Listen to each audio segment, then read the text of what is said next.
The higher order derivatives is a process which can find the second, third, fourth, and a successive derivative of a function. To further discuss the higher order derivative, let's have an example.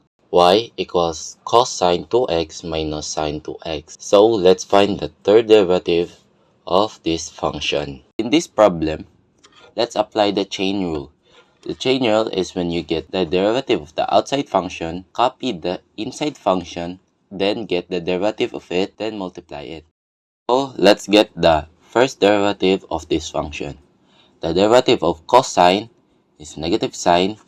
Then let's copy the 2x, then get the derivative of 2x, which is 2, then multiply it.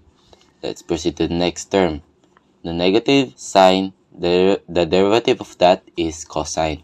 Copy the 2x, get the derivative of 2x, which is 2, then multiply it. So you'll get negative sine 2x plus 2 cosine 2x. So let's get the derivative of the first derivative so we can get the second derivative. So in this problem, we will apply the product rule and the chain rule. So we're gonna apply the product rule. So when we use the product rule of negative 2 sine 2x, we will get 2 sine u dy dx plus sine times 0.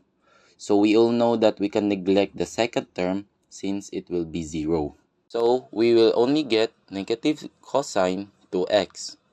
And so for the second term of the equation. And don't forget the chain rule, which is the derivative of 2x, which is 2, then you can multiply it to the each term.